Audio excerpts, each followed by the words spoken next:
রাফু, রাফু।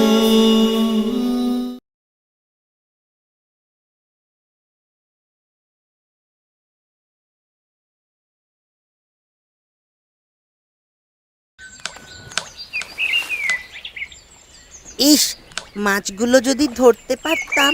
তাহলে কিন্তু আমাদের আগামীকালের ফিস্টটা জমে যেত। ঠিক বলেছিস। মাছ ভাজা, ও মাছের ঝাল, মাছের কালিয়া, মুড়ি ঘন্ট, মাছের টক। অমনি শুরু হয়ে গেল খাওয়ার কথা।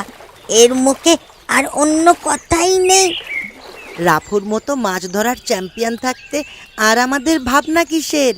কিরে রাফু, পারবি তো? কেন পারবো না?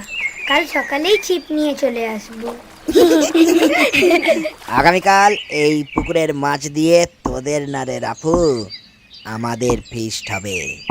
তুই মাছ ধরার সুযোগ পেলে তবে না ধরবি।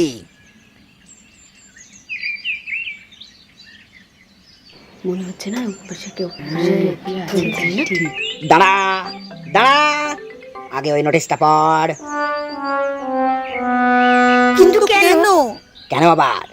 যদি তোদের মতন বাচ্চাকে মাছেরা জলের ভেতর টেনে নিয়ে চলে যায় তখন কি হবে শুনি? কর্তৃপক্ষ তাই এই ব্যবস্থা করেছে। আমাদের ফিস্টের কি হবে?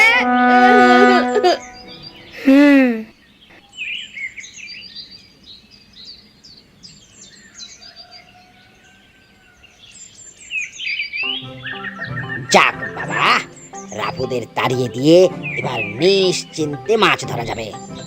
আর রাতে আমাদের ফিশ জমে ক্ষীর হয়ে যাবে। বোটটা তুলে জলে ফেলে দে কচু, ওটার কাজ তো শেষ।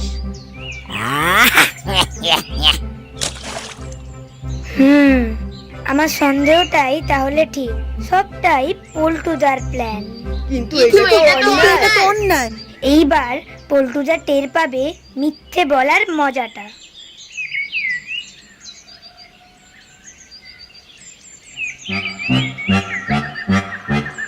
অনেক মাছ ধরা হয়েছে রে পল্টু। আজকের ফিস্টে শুধুই মাছের আইটেম হবে।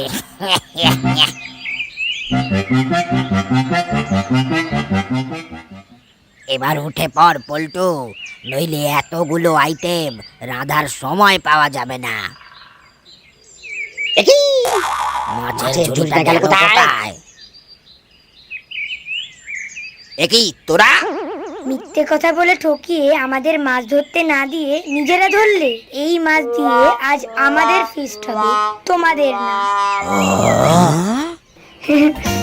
তবে আমাদের ফিস্টে তোমাদেরও নেমন্তন্ন রইল পল্টুদা, এসো কিন্তু।